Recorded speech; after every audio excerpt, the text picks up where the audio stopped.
From the heart of Philly, this is CBS News Philadelphia at 6. And right now, a community coming together after a horrific tragedy.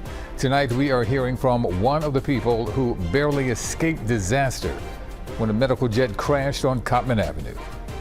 It's a lot mentally dealing with. A huge crater was left behind where the plane hit the ground Friday night.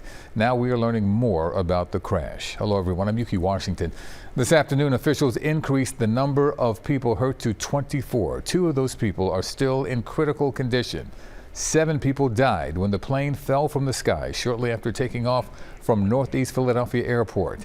Countless more lives were impacted by the crash.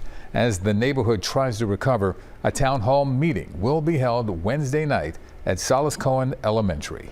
Now, our team of reporters has been in the neighborhood since Friday night, uncovering the heart behind the headline. CBS News Philadelphia's Dan Snyder spoke with one woman who narrowly avoided becoming one of the victims.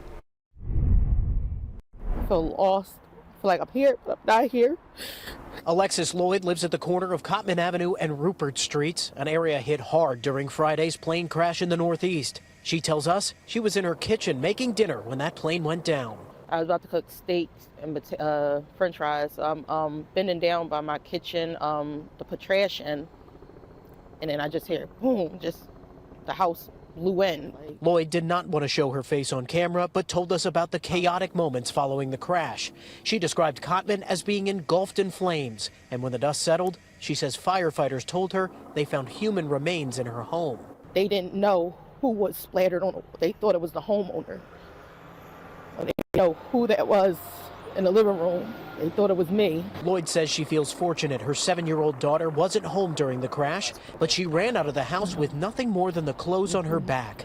On Monday, Lloyd returned home, sharing these photos with us. My house is like imploded in, so no windows. It's just like, looks like a scene out of a movie. But she was still unable to go inside or get her car. However, Lloyd said the community has stepped up. A school donated uniforms for her daughter, and there have been clothing donations for both of them. Because I'm a very private person, so I'm like overwhelmed by all the support, and it just shows people actually care. Lloyd says she's thankful to have escaped alive, but she knows what she witnessed last Friday will affect her for a while. Traumatizing now. See what I seen, and people I seen outside my house. Dan Snyder, CBS News, Philadelphia. State and federal authorities are promising their full support as Northeast Philadelphia recovers from this tragedy. CBS Philadelphia's Madeline Wright joins us right now from the scene. Madeline? Yuki, officials say that the number of injuries went up because there was a firefighter who had a heart attack and a police officer who suffered smoke inhalation in the incident. Right now, I'm standing at the intersection of Cottman and Bustleton Avenues, and if you look past this crime scene tape, you can see that this scene remains active more than 70 hours after the deadly crash. During a tour of the damage Monday, U.S. Transportation Secretary Sean Duffy got an up-close look at the crater in the ground at the site of impact. If you look at the impact and how deep that crater is, it was a very steep angle at which that aircraft came down. The Learjet 55 was on its way from Northeast Philadelphia Airport to Springfield, Missouri Friday night when it crashed shortly after takeoff. There is in no way, shape, or form anything that we could have done to prepare for what I've described as the worst black swan event that the city of Philadelphia has encountered. All 6 people on board, including 2 pilots, a pediatrician, and a paramedic, were killed, along with a girl and her mother. Mayor Sherelle Parker says the number of injured is now up to 24. 4 of those people remain hospitalized, 2 are now stable, and 2 remain in critical condition. We're learning 2 of the people gravely wounded were in the same car as the man who was killed on the ground. Governor Josh Shapiro says it could have been even worse. Millisecond difference could have claimed many more lives in our community. Thank God it it didn't. Secretary Duffy says the black box recovered from the scene is on its way back to D.C. for processing. He says it'll be a challenging investigation as the NTSB works to determine what caused the crash. They're going to look at weather. Was there medical concerns? Was there technical or mechanical issues on the airplane? A makeshift memorial with flowers and candles is growing. There's going to be a vigil here at 6 o'clock Wednesday night in honor of the victims. Live in Northeast Philly, Madeline Wright, CBS News, Philadelphia. Yuki. Josh, you spoke to a small business really stepping up right now to help those in need, right? Hey, good afternoon, Siafa. Yeah, neighbors helping neighbors, businesses helping businesses. The Roosevelt Mall just underwent a $50 million renovation, and city officials say this Northeast community is thriving. But just days after the unthinkable, the community is coming together.